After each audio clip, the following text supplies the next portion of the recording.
Hoy nos acompañan Fernando Carrión, catedrático de Flaxo Ecuador, experto en temas de ciudad, ex concejal de Quito. Carolina Moreno, vedora y activista en el proceso de remoción del alcalde Jorge Yunda, ex candidata a concejal metropolitana. Y completa este panel Gonzalo Ruiz Álvarez, periodista y articulista de larga trayectoria. Dirige el noticiero Ecuador Radio, profesor de la Universidad Internacional. Gracias por acompañarnos un nuevo domingo a Políticamente Correcto. Ecuador comienza a juntar las piezas del rompecabezas electoral de febrero próximo. La imagen es difusa todavía. Sin embargo, hay un tema de discusión evidente y que no podemos pasar por alto. Me refiero al vacío de propuestas y líderes forjados en la capital de la República que en los comicios del 9 de febrero de 2025 se sentirá con absoluto pesar. ¿Por qué el que siempre ha sido el centro político del país hoy no tiene ejes ni fuerza giratoria?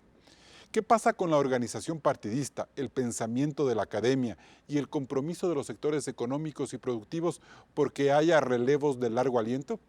La discusión de hoy sin duda será apasionante, pues la idea es saber quiénes dejaron a Quito en la orfandad. Claudia, tú tienes el primer enfoque del domingo. Carlos, las causas son múltiples, al igual que sus protagonistas. Lo cierto es que al menos en la última década la erosión del liderazgo político en la capital ha sido constante y acelerada, por lo que es preciso señalar algunos nudos críticos. Veamos. El crimen de las mafias contra Fernando Villavicencio puso fin quizás al último intento de la clase política quiteña por ser relevante a nivel nacional. Sin partidos ni dirigentes revitalizados, la próxima campaña no tendrá candidatos con liderazgo en la capital. Daniel Noboa, Henry Cucalón, Leonidas Issa, Andrea González Nader, Pedro Granja, Jorge Escala, ninguno es quiteño. Y a menos que el correísmo se incline por Gustavo Yalc, su aspirante a la presidencia de la República vendrá de Manabí o Guayas como Luisa González o Augusto Verduga. El fin anticipado del gobierno de Guillermo Lasso se explica también por la imposibilidad de hacer de Quito su bastión político. Las élites empresariales y políticas se distanciaron de él. Este comportamiento, en cambio, fue distinto con Lenín Moreno, quien buena parte de su estabilidad y supervivencia debe al apoyo de esta ciudad. María Paula Romo, Gustavo Larrea, así como empresarios, prensa y sectores académicos lo rodearon. Pero fue un apoyo artificial, pues no derivó en una clase política sólida que triunfe electoralmente. Mauricio Rodas en 2014 cerró la racha de alcaldes de Quito que ganaban elecciones con el 40, 50 y 60%. Por eso Jorge Yunda e incluso el regreso del correísmo con Pavel Muñoz exhiben votaciones escuálidas, inferiores al 25%. La falta de cuadros capitalinos también se nota en el gabinete del presidente Daniel Noboa, donde solo la canciller Gabriela Sommerfeld y la ministra de Educación, Alegría Crespo, están vinculadas a la ciudad.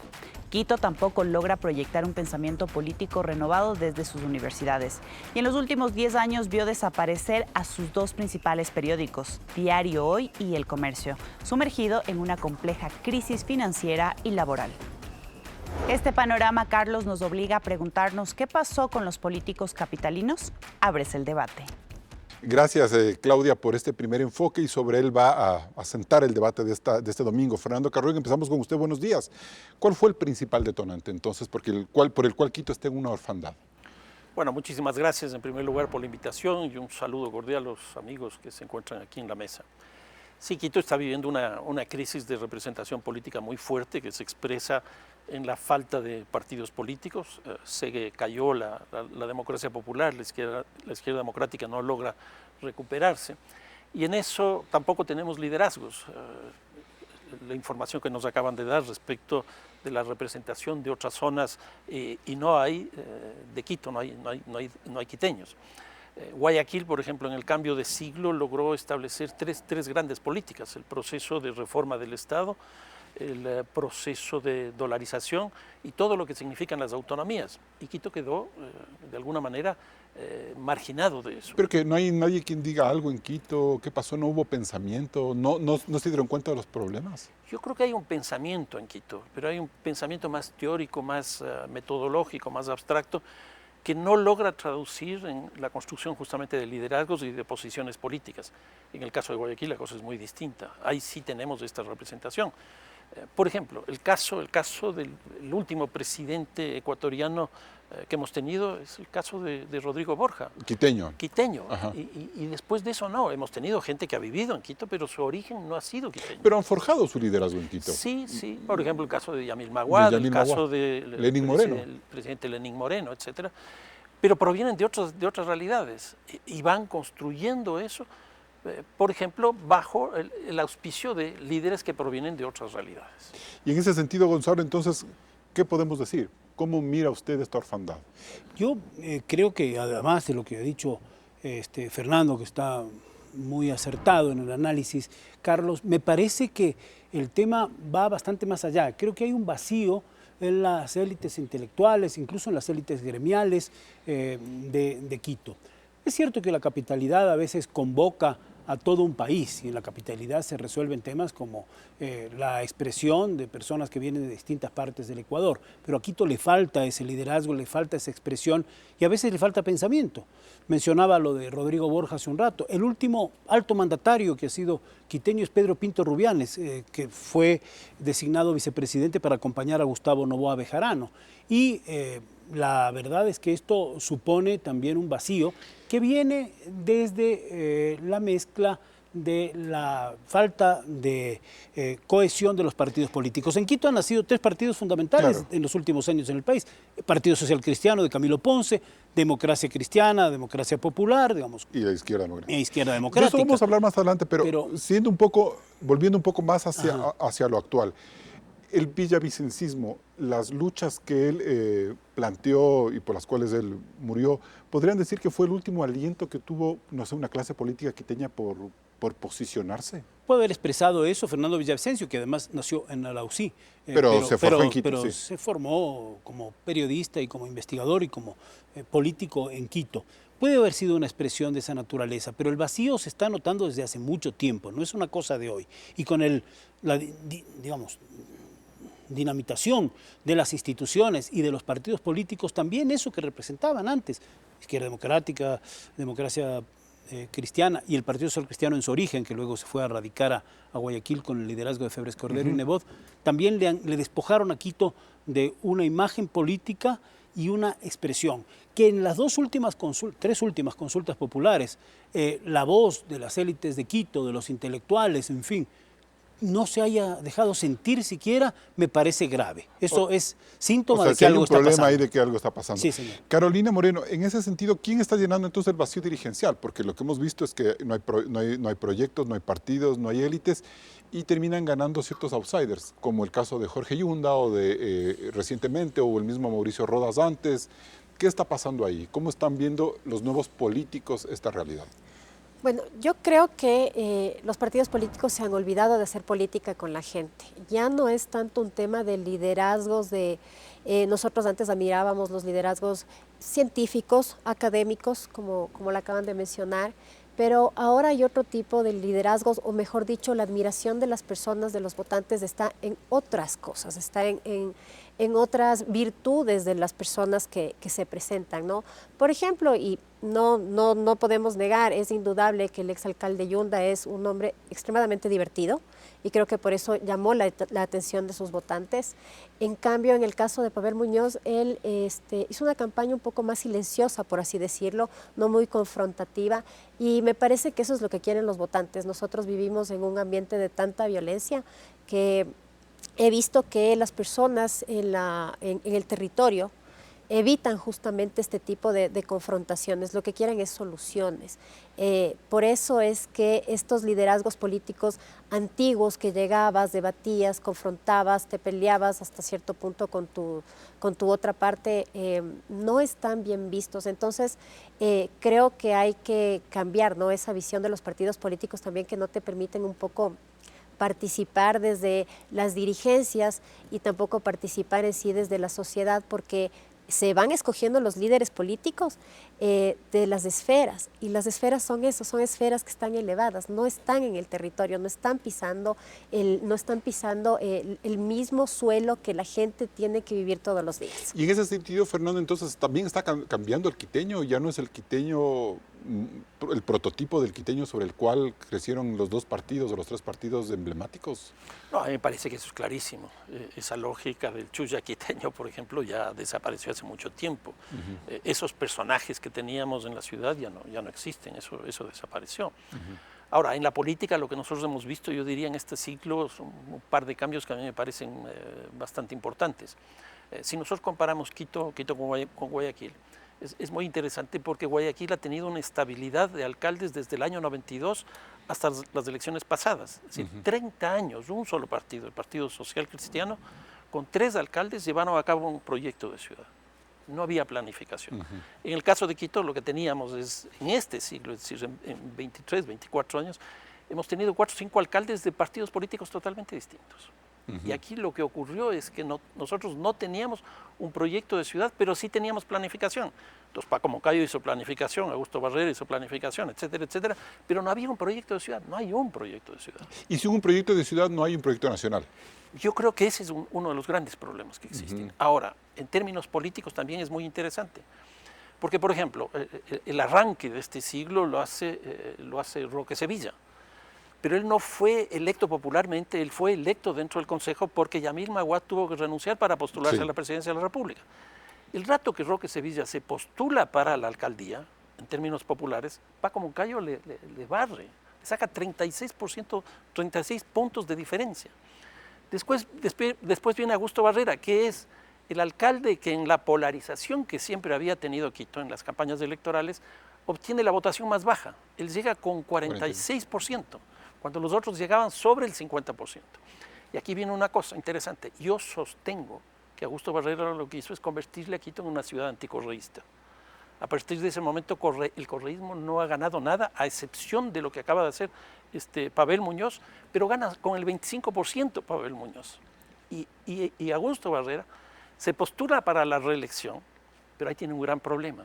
Pierde con 21 puntos frente a Rodas, que hace una alcaldía totalmente anticorreísta que les lleva al problema del metro de financiar, que Quito financie todo y el metro no se ha financiado proporcionalmente entre Quito y el país. Bien, hacemos una primera pausa comercial. Volvemos aquí en Políticamente Correcto. Hacemos una primera pausa en el debate de Políticamente Correcto y regresamos enseguida con más. ¿Quiénes dejaron a Quito en la orfandad? Escríbenos tus comentarios en nuestras cuentas oficiales en redes sociales.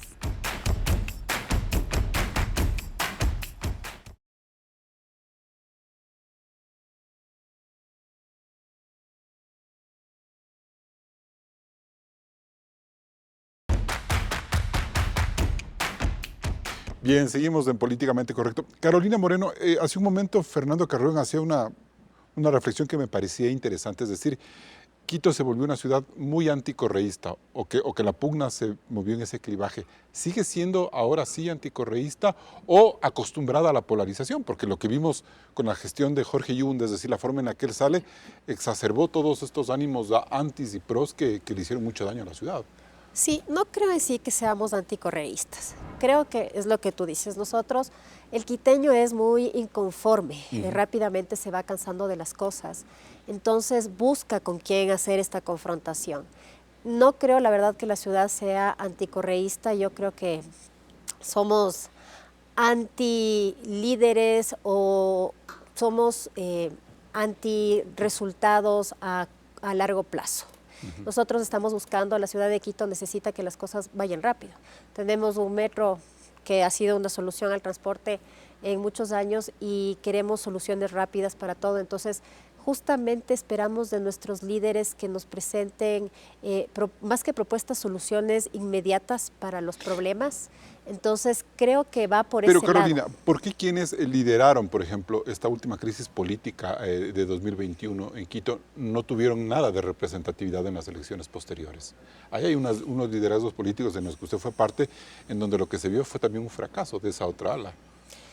Sí, es lo que te comento, o sea, la ciudad no está conforme con nada. No era el tema de lo que sucedió con Yunda, no era un tema de anticorreísmo o anti una alcaldía, fue un tema de un incumplimiento de la autoridad. Entonces, no es que generó una situación de simpatías hacia uno u otra ideología o movimiento político. O sea, me parece que por eso va el tema del fracaso en sí de las elecciones del 2021 y creo yo que debemos ir pensando en cómo se van a presentar los nuevos candidatos para las próximas elecciones locales. Y en estos momentos, Gonzalo, lo que hemos visto, por ejemplo, en Quito, a pesar de que no hay, o sea, de que hay una orfandad, Quito ha sido el epicentro de muchos momentos de desencuentro. Por ejemplo, los paros, todas estas crisis políticas que no se logran capitalizar, o sea, no logran aquí mostrar un orden. Pero es la condición de ser capitalidad, que también lleva a un centro político, como ocurre en todas partes, a una ciudad sobre la que se posan los ojos de todo el país. Pero no quisiera perder de vista... Pero el fenómeno de la polarización es el que le dañó también a Quito. ¿Le dañó o enriqueció el debate, según se vea? Pero no se traslada en unas organizaciones firmes que lleven adelante un proceso. Son fenómenos mundiales también, eso pasó de algún modo con la con primavera Correa, árabe, con los indignados Yunda, en polarizamos España. con ISA. Polarizamos con todo el mundo. Ajá. Y realmente se desgastan rápido esos liderazgos. Yo creo que quisiera hacer hilo con lo que dijo en el primer segmento Carolina. El gran problema es que las élites o los liderazgos no se conectan con los sectores populares, tampoco interpretan adecuadamente lo que está pasando. Antes sí. Y quiero hacer referencia incluso a alcaldes no quiteños que conectaron perfectamente con lo que Quito sentía. Jaime del Castillo de Otavalo, Sixto Durán Ballén de Boston, Yamil Maguad de Loja, Rodrigo Paz del norte, de la provincia del Carchi. Y hubo otros alcaldes quiteños que sí tuvieron esa conexión, caso de Álvaro Pérez en el liberalismo, Paco Moncayo, incluso los que tuvieron el encargo, como decía hace un rato Fernando, Roque Sevilla, o el mismo Andrés Vallejo, lo lograron representar. El caso empieza a romperse a raíz de la alcaldía de Augusto Barrera y de Rodas. Y eso en cuanto a los liderazgos. ¿Qué pasa con el conflicto? La política es conflicto, siempre ha sido conflicto. El tema es cómo resolvemos los conflictos, cómo ponemos las contradicciones en la mesa para buscar puntos de acuerdo. Y ahí es donde Quito no se termina de encontrar. Pero ¿por qué ese conflicto se manifiesta así en un montón de candidatos que están en Guayaquil o que salen de otras provincias? Que eso es un poco lo que la gente se preocupa. Dice, ¿por qué tenemos a Cucalón, a Novoa, a Andrea González, a Isa, a Escala y no hay de Quito? Bueno, y espero que de aquí hasta agosto, que son las elecciones primarias, que es otra ficción y de la cual deberíamos discutir ampliamente en otro momento, porque no son elecciones primarias a modo, sino elecciones a dedo de las cúpulas partidistas, espero que salga también una figura o varias figuras de Quito. Debieran estar en las papeletas electorales presidenciales, como están representadas, y muy bien hecho que estén, otros sectores del país. Sí, yo creo que eso el problema no son ellos, el problema es la ciudad. Bueno, la ciudad que no busca los liderazgos, o los liderazgos que no quieren dar el paso más adelante para representar a esa diversidad que es Quito también, porque hay un problema adicional y ojalá lo podamos discutir en este o en otros programas, Carlos, que es que Quito son muchos Quitos. ¿Qué tiene que ver el habitante de Calderón, Carapungo con el del Valle de los Chillos y el del sur de Quito con Cumbayá? ¿Y ahí es difícil armar un proyecto grande de ciudad cuando hay esas diferencias, Fernando, o sí se puede? No, sí es muy complicado. Para eso habría que señalar los últimos dos procesos electorales. Por ejemplo, Jorge Yunda llega a la alcaldía con 22 puntos. Sí. Es decir, un alcalde de minoría total. Y Pavel Muñoz más o menos igual. Pavel Muñoz con lo mismo, con 25. Es decir, el último que cierra esto de la polarización y de alta votación de los alcaldes que llegan es Augusto Barrera, pero llega solo con el 46%. Y Rodas también tuvo una votación alta. Rodas subió. A 60 casi. Pero después, porque Augusto Barrera perdió con 21 puntos frente a Rodas. Ajá. Entonces, ahí lo que tenemos es un problema de crisis de representación. Y me parece que eso es clarísimo, eso es evidente. Y en ese sentido, cuando usted mencionaba que esta es una ciudad que se movió en función del eje correísmo-anticorreísmo, ¿qué significa el hecho de que el partido más organizado del país haya puesto al alcalde en Quito, aunque con una baja votación? Es decir, ¿la fórmula del partido es lo que te da resultados? A ver, yo lo que creo es que también hay que ver, en esto de correísmo, anticorreísmo de Quito, lo que ocurrió en el propio gobierno de Rafael Correa.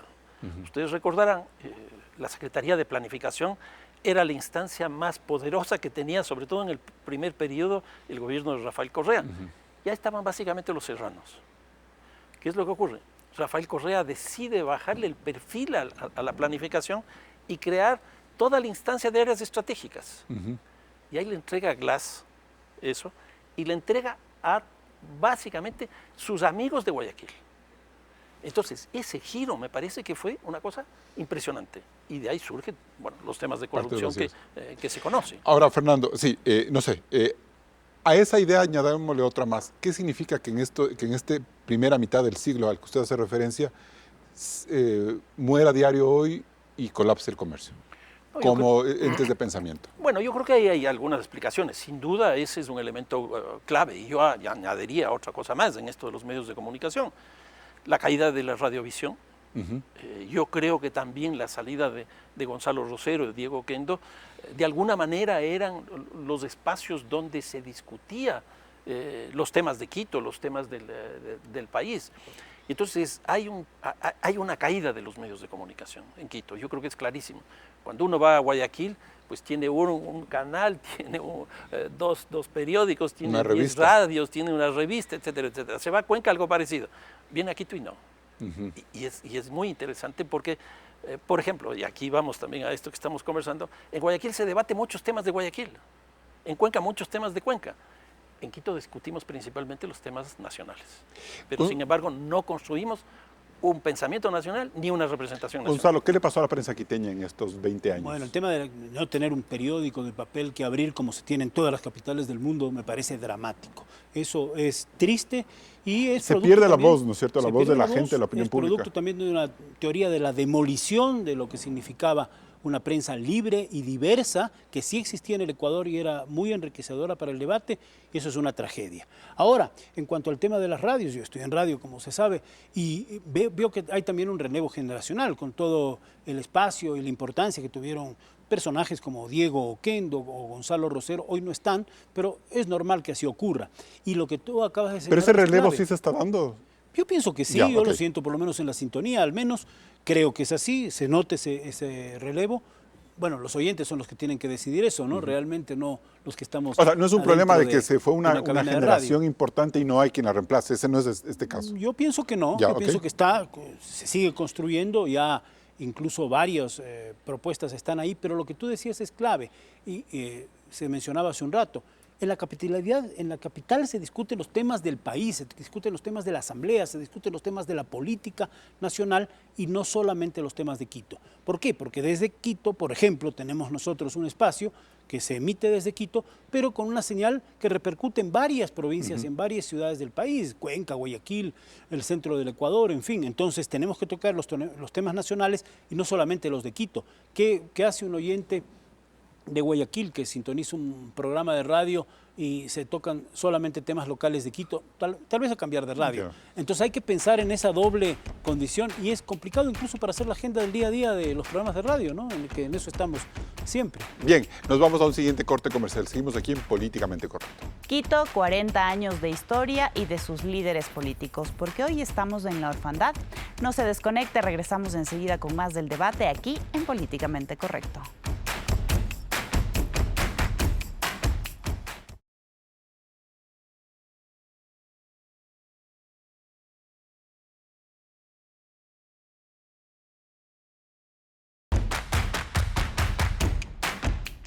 La historia política de Quito desde el retorno a la democracia en 1979 puede contarse desde 4 estructuras que marcaron su destino, éxitos y fracasos, para luego desaparecer. Empecemos con el Partido Social Cristiano, que se fundó en Quito hace 73 años con Camilo Ponce.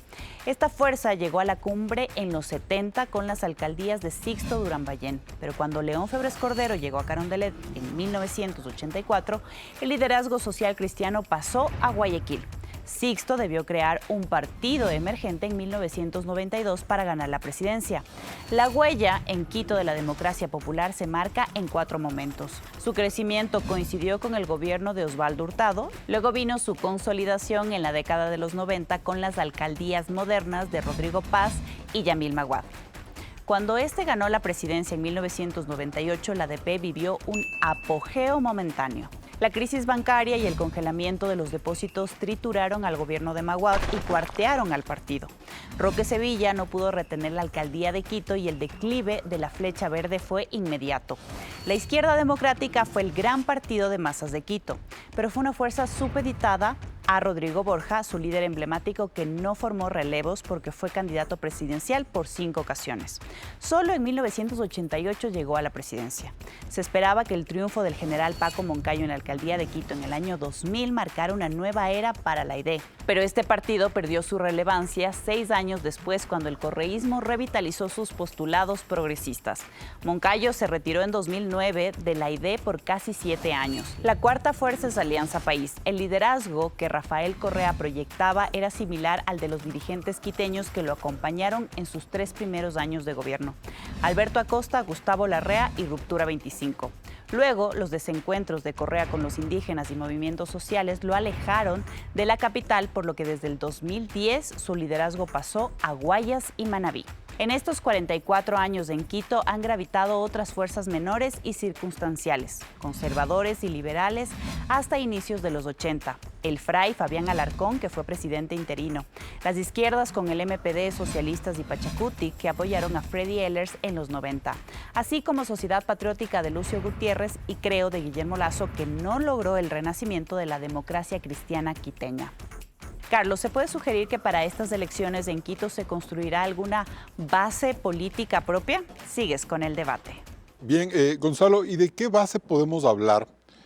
Ya en nosotros dos bloques hemos hablado de todo lo que pasó con estos partidos, cuando vemos que, por ejemplo, el liderazgo de Rodas se esfumó, el de Andrés Páez se esfumó, el de César Montúfar se esfumó, el de Juan Carlos Holguín, que tampoco ha logrado cuajar en cuanto a esa camada que podría decir de los nuevos líderes políticos, y el de Fernando Villavicencio, que fue asesinado. Finalmente, porque es la tragedia de la tendencia de la política latinoamericana, basada más en las figuras de los líderes que en una base sólida ideológica política. Si existían partidos como en efecto existieron, el Partido Social Cristiano, primero con Camilo Ponce, luego el traslado del liderazgo a Guayaquil, Izquierda Democrática, que nació como movimiento y puso prefecto de Pichincha en aquella época a Álvaro Pérez, que luego volvió al liberalismo de donde había salido, y puso importantes personajes en la política. Y sí que se intentó un liderazgo de renovación en Izquierda Democrática con unas primarias con Raúl Acacarbo. Casi se destruye el partido, pero se reafirmó el liderazgo de Borja y luego nombró ministro de Estado a Raúl.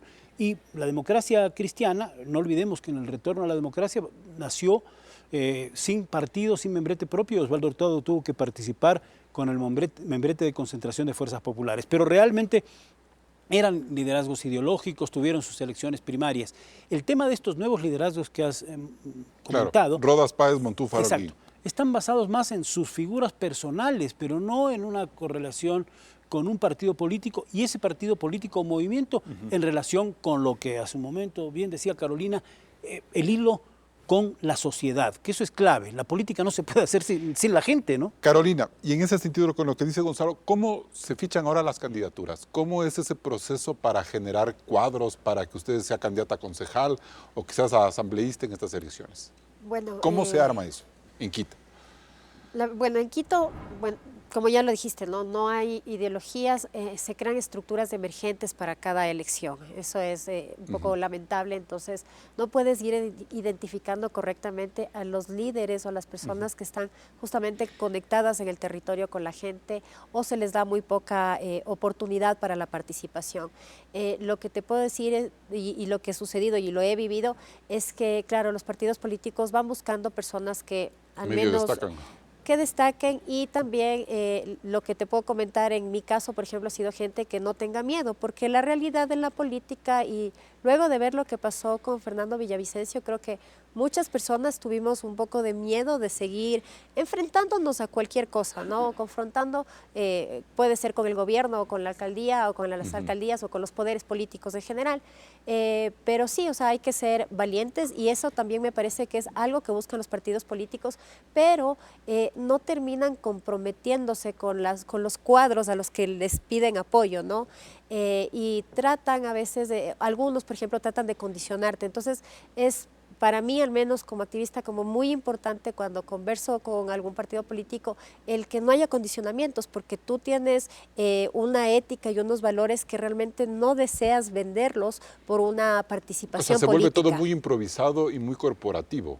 Sí, improvisado, corporativo. Sí, exacto. El clientelismo es algo que vivimos todo el tiempo, pero también hay el clientelismo desde el otro lado. Cuando estás en el territorio, como te decía, la gente va a escucharte, pero más que escucharte va a pedirte que le soluciones los problemas que tiene en ese momento. El hambre, la inseguridad, Claro. la fuga del agua, lo que no tienen obras, no tienen servicios.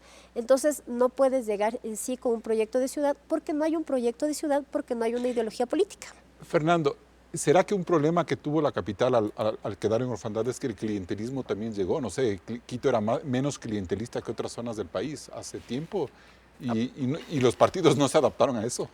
A ver, yo creo que uno de los grandes problemas del país, no solo de Quito, es que estamos entrando en una democracia sin partidos políticos. Y me parece que ese es el tema. Y Quito ya lo está viviendo. Y Quito lo vive. Ya, ok. Quito lo vive. Para poner el ejemplo de Quito, cuando llega Jorge Yunda a la alcaldía con 22%, que es lo que decía, llega con 6 bloques de 6 partidos políticos distintos de 21 que tiene el Consejo. A Pavel Muñoz le pasa exactamente lo mismo, con una diferencia. Pavel Muñoz entró con 7 concejales y ya se le han ido algunos. Claro, porque ya vienen las elecciones. Vienen las elecciones y porque no corresponden a la propia lógica de Perdón la partido interrupción, político. ¿eso no le pasaba a Paco Moncayo, no le pasaba a Maguada Mucho Paz en menos. cuanto a consistencia de las bancadas? Mucho menos, mucho menos. Ya. Porque Augusto Barrera tuvo mayoría. Ajá, exactamente. Ya lo sé Paco también. Moncayo tuvo mayoría. Ahora, la otra cosa, si esto es en Pero el no es ámbito- que se le iban, porque No, o sea, se le iban también, pero no era solo eso. ya. Ahora, la otra cosa interesante es ver el comportamiento de la Asamblea desde la misma perspectiva que estoy diciendo de la democracia sin partidos políticos. Si ustedes se ponen a ver, de las elecciones que tuvimos, las últimas, de la muerte cruzada, teníamos una organización de partidos políticos totalmente distinta a la que tenemos hoy día. Incluso ADN, si no me equivoco, estaba en 4º lugar Claro, y ahora es de la primera. Ahora es la primera fuerza. La segunda, tal vez. ¿Cómo se construye eso? Ya. Yo creo que el tema Ya, principal pero, es esto. pero ahora hablemos un poco de lo que está pasando ahora. Esa construcción que usted dice de ADN que se vuelve como interesante, ¿por qué en esa construcción no está Quito? ¿Por qué no está Quito ni en los principales voceros en el Parlamento ni en el gabinete ministerial? Porque ¿Qué está no- pasando ahí? no ¿No logra- damos, no generamos, no le interesa a Noboa? Yo creo que no logra construir la representación. Y nuevamente, esta cosa de los partidos políticos, que es la institucionalidad de la democracia principal, porque es la que media entre la población y la institucionalidad del ejercicio del poder, pues en Quito se erosionó brutalmente. ¿Qué es lo que tenemos en Guayaquil? Y en la costa. Tenemos la Revolución Ciudadana y tenemos el Partido Social Cristiano. Aquí, ¿qué tenemos? Incluso yo diría ADN, ¿de dónde es? Claro. ADN no se sabe. Y aquí viene una cosa interesante. Yo creo que podríamos citar un gran autor de que estamos viviendo la modernidad líquida, que es básicamente el cambio permanente. Entonces, llegamos a tener un presidente de 35 años que en la primera vuelta, al principio de la primera vuelta, estaba 3, 4, 5% de los votos. Y después se dispara gracias a un debate y gracias a la muerte de Fernando Villavicencio. Es decir, una cosa casual. Pero ahí no hay, por ejemplo, Fernando, la necesidad de que las élites quiteñas, por ejemplo, entren y le digan a ese gobierno, estamos aquí, queremos duda, trabajar. sin Eso duda. no, ¿usted no siente que eso ha pasado? ¿Qué pasa con las cámaras? Bueno, No Mónica veo. Heller ha hecho un trabajo medio cercano, ha Hace sido lobby, como medio... hace lobby, pero yo no veo una cosa profunda. Ya. ¿Qué hacen las universidades? Y yo provengo del mundo universitario. Veamos el mundo nuestro del fútbol. O sea, la liga quedó huérfana. Se le fueron los equipos fundamentales. Acabo de ver una encuesta de Click muy interesante, donde la liga es el que tiene la mayor cantidad de Ya. adherentes, y luego viene Barcelona. Y eso me parece súper interesante, porque lo que está ocurriendo, me parece, es que la representación que nosotros estamos construyendo a través de las instituciones que tenemos, pues francamente no nos está produciendo lo que debería producirse. Y eso le va a generar, o sea, eso se va a notar en estas elecciones de 2025. A mí me parece que sí. Si nosotros nos ponemos a ver los candidatos que están sonando, ¿cuántos candidatos de Quito hay? No hay Y eso, ninguno. o sea, pero... Candidatos incluso a la ya. vicepresidenta. Y ni siquiera la posibilidad de que una agenda quiteña la asuma otro candidato. Yo me acuerdo de los alcaldes que estábamos hablando hace un rato. Esos alcaldes tenían posiciones nacionales, hacían propuestas nacionales, proyectos nacionales. Jorge Yunda no hizo, Guarderas no hizo, Pavel Muñoz no, No lo está está haciendo. haciendo. ¿Por qué? Porque están recluidos en su barrio, en su parroquia. No piensan en el país. Bien. Nos vamos a un siguiente corte comercial. Seguimos aquí en Políticamente Correcto. También estamos en vivo en ecuavisa.com y en Ecuavisa Play. Puede visitar el micrositio y revisar este y todos los programas de Políticamente Correcto. Además, puede suscribirse al boletín político Código Rojas. No se desconecte.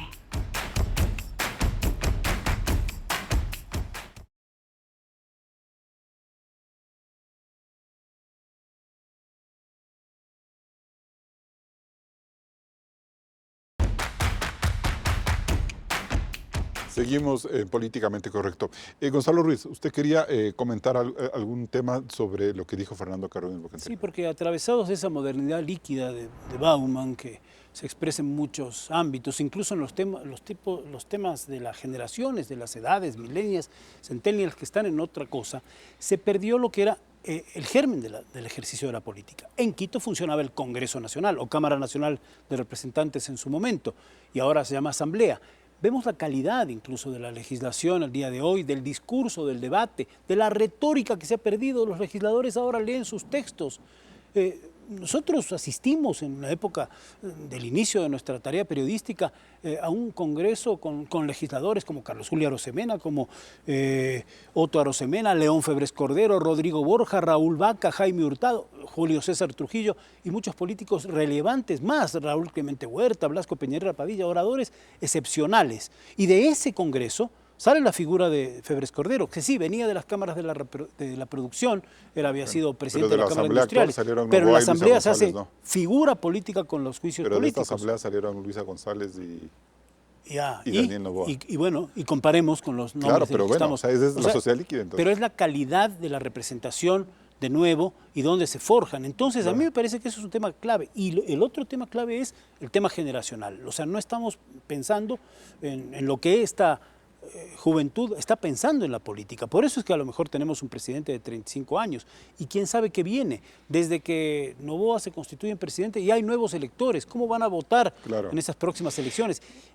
Me decía un profesor universitario prestigioso hace unos días conversando por teléfono, aquí se nota en los nuevos jóvenes un nihilismo, la nada. Es decir, ya sin horizontes, ya sin expectativas, ¿a dónde conduce todo eso? A la política del país? Perfecto. Que está atrás. Carolina, si tuviéramos ahorita la papeleta con los nombres que hemos mencionado aquí, donde no hay un político quiteño, ¿quién cree usted que podría captar mejor un poco el sentir de la agenda de la capital, no sé, de los que ha visto? Cucalón, Noboa, González Nader, Isa. Yo creo que tal vez podría ser Andrea González, un poco por la edad. Ya. Me parece también por el discurso que ella tiene, es un discurso un poco más... Ella compaginó muy bien con Villavicencio. Sí, y aún así ella tiene un discurso menos conflictivo, ¿no? O sea, un poco más amigable, se presenta ¿Usted de esa siente manera. que ella podría ser una candidata interesante para los quiteños? Pienso que sí, si es que consideramos lo que decía hace un momento Gonzalo, tenemos muchos jóvenes. A los jóvenes no les interesa el conflicto, a los jóvenes les interesa alguien que logre conectarse con sus necesidades, como le dijo Fernando, que son líquidas, o sea, son rápidas. Aquí pasa una noticia, se apaga el metro, pero se acaba con la otra noticia de que Noboa sacó un decreto que le dieron de baja o cosas así. Entonces, tal vez, probablemente hasta el momento podría ser ella, a mi criterio, de lo que yo he visto. Okay. Ahora, en ese sentido, ¿dónde se está forjando la política? O sea, usted que quiere hacer política, ¿dónde se está forjando? ¿En las calles, las cámaras, la universidad? ¿Dónde se siente ahí? Lo que te puedo decir es, yo creo que en el territorio, con la gente. A la gente en el territorio todavía entienden y siguen un poco participando en la política en los barrios. ¿Por qué? Porque saben que si no tienen una representación, la institucionalidad no les va a reconocer ningún servicio, no les va a dar ningún derecho. Entonces ellos tratan de organizarse, ¿no? Pero lo hacen de manera aislada. Sí, no es que termina una dirigencia juntándose con la dirigencia del otro barrio, sino que lo van haciendo para poder cubrir las necesidades de las personas que viven en esos barrios. Entonces, de ahí yo, la verdad, de las universidades te puedo decir que no, y esto yo lo puedo decir por la experiencia de mi hijo. Mi hijo tiene 23 años, está en la universidad, y hay asociaciones en las universidades, ¿no? Pero ¿sabes qué? A la mayoría de jóvenes no les interesa participar, no lo ven con buenos ojos, no ven la política con buenos ojos, porque yo creo que nos hemos encargado de que la política se vea como algo sucio, ¿no es cierto? Claro. Como algo de corrupción. Y los jóvenes inmediatamente lo rechazan, porque ¿para qué vas a querer meterte en problemas? Fernando, entonces no están funcionando las universidades, las cámaras, no está funcionando la organización barrial para generar políticos y estructuras que permitan crear un pensamiento de ciudad para el Ecuador. A ver, uno debería hacerse la pregunta, ¿de dónde están saliendo los candidatos? Que es un poco lo que ustedes están planteando. Sí. Y la verdad es que es una cosa muy generalizada. Antes era básicamente el espacio parlamentario, llámese congresos, llámese a la asamblea, lo que sea. Ajá. En otros países, por ejemplo, el caso de México, es el municipio, el gobierno de la Ciudad de México. De ahí sale el presidente AMLO y de ahí sale la presidenta Sheinbaum. ¿De dónde están saliendo los candidatos en el caso del Ecuador? Si nosotros vemos, Lenín Moreno salió de la política, porque venía haciendo política ya 10 años con el correísmo y tenía un respaldo del correísmo muy fuerte. Porque hizo una gestión que no le desgastó. No, y fue una gestión interesante por el apoyo a la gente que tiene problemas de discapacidad. Claro, entonces, o sea, fue la parte bonita de la política. Exactamente, entonces él nace ahí. ¿De dónde nace el siguiente presidente? El caso de Guillermo Lasso. Yo diría de una forma relativamente parecida, porque él había estado desde la época del alcalde primero y después presidente de Loja, se me fue el nombre de Yamil Maguad. Él nace a la política vinculado a él y después él no abandona la política. Pero Fernando, aquí hay una cosa bien interesante con Moreno y con Lasso. Moreno sí logra enganchar con las élites quiteñas y lo sostienen, ¿no es cierto? Sí. Lasso también. Pero se evaporó eso. A los dos. Pero Moreno completó su gobierno y logró tener el apoyo de políticos quiteños y todo lo demás. ¿Por qué eso no cuadró? O sea, ¿en qué pasó? Lo que pasa es que yo creo que la política con Guillermo Lasso entró en una situación de bloqueo total. De bloqueo total. El conflicto entre el Parlamento y el Ejecutivo fue impresionante. Claro. Y eso le liquidó. ¿Y qué pasó con las élites quiteñas ahí? ¿Se replegaron? A mí me parece que apoyaron a Lasso. Por esta tesis que yo tengo, con las disculpas de Carolina, de que se hizo anticorreísta, porque Correa no volvió a ganar nada. Lo primero que gana es la alcaldía de Quito, pero con el 25%. Claro. Y me da la impresión que eso se le va a evaporar. ¿De dónde sale Daniel Noboa? Yo diría que es una mezcla también de la política, porque él sale, como tú decías hace un rato, de la propia asamblea, él fue asambleísta un par de años, pero sale también del mundo de la herencia de su padre, principalmente en términos económicos y en términos políticos. Pero el resto yo no sé, si es tan espuria la base, que nos conduce a pensar en que nosotros tenemos candidatos sin partidos políticos y partidos políticos sin candidatos. Claro. Que esa es la realidad. Por eso es lo que yo sostengo, que estamos en una democracia sin partidos políticos. Pero volvamos al origen entonces. Si tenemos 268 partidos y ahora en estas elecciones van a poder participar 70 y tantos con fuerzas políticas a la Asamblea Nacional, es un absurdo. ¿Por qué la propia democracia no se depura? Preferimos, lo que decía Roldós, las empresas electoreras, las tiendas que dan cobijo a personas que ni siquiera conocen, pero son un eslogan para ponerle ahí un nombre y darle supervivencia. Si en el Consejo pasaba, que había gobernabilidad, Fernando fue concejal, y ahora ya no la hay porque hay esta dispersión, también pasa en la calle. Si la persona en el barrio está esperando pragmáticamente que venga la dádiva, y le puede dar el candidato A esa dádiva y mañana viene el candidato B y le pide lo mismo, es un problema. No es de hoy solamente, ¿no? Ya Asad Bucaram decía hace años que vengan las candidaturas de la oligarquía a dar arroz, azúcar, alimentos, compañeritos, pero el rato de votar, denles yuca y voten por Don Buca.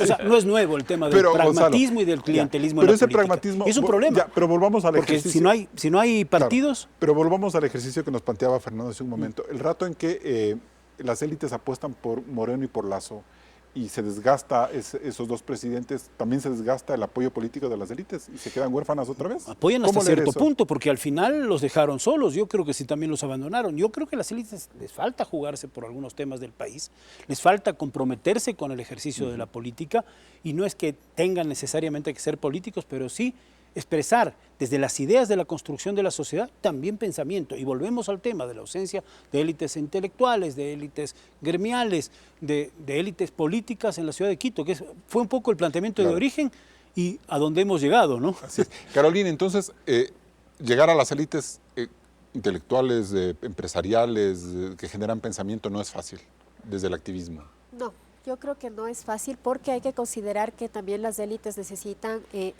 dan apoyo, pero también buscan el poder, sí, y es el poder para poder trabajar libremente, para que no les presenten bloqueos, porque lamentablemente estamos en un sistema en el que tiene poder tranquilamente te puede imponer multas, te puede sabotear tu trabajo que está realizando.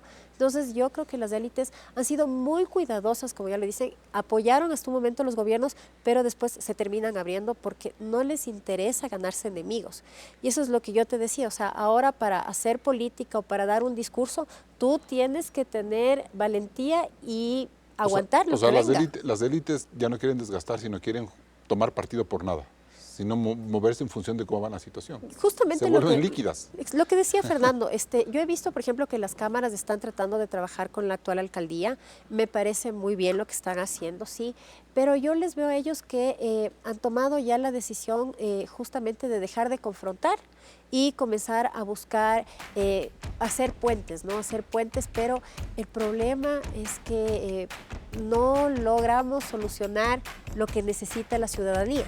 Por más que luego las élites te pongan un cuadro, te pongan una representación, un líder, no va a llegar porque no terminas de conectarte con el territorio. Nos vamos a un siguiente corte comercial.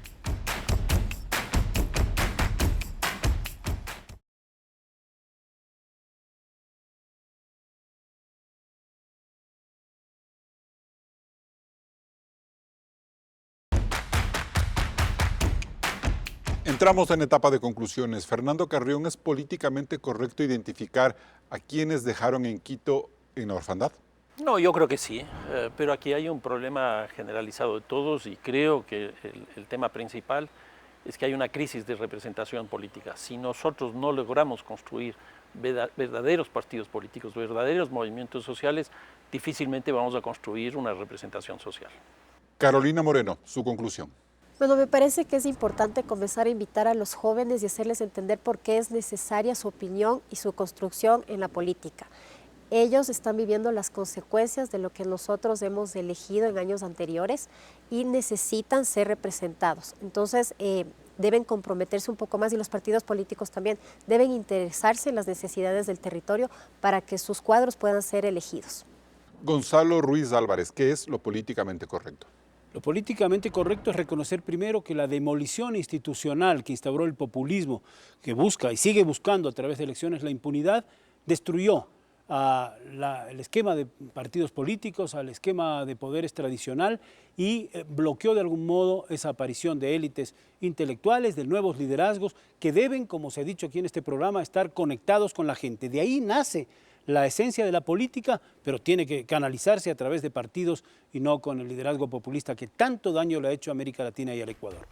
Y bien, las lecturas de esta mañana nos permiten hacer un par de afirmaciones urgentes. La primera tiene que ver con la necesidad de que el pensamiento y la organización social que surge en Quito se vuelvan viables a través de un vínculo partidista. Sin él, será muy complicada la construcción de propuestas coherentes y que tengan una proyección nacional, sujeta, claro está, a un líder que entusiasme y movilice.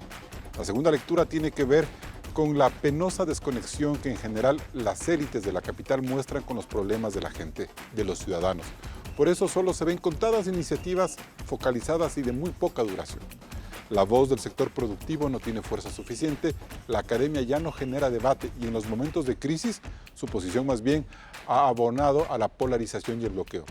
Es una lástima que en Quito sus principales líderes hablen muy poco de la grave crisis petrolera, del deterioro del turismo, de la reforma laboral que nos urge, o de cómo plantear ideas y agendas a las que los gobiernos de turnos se comprometan a respetar.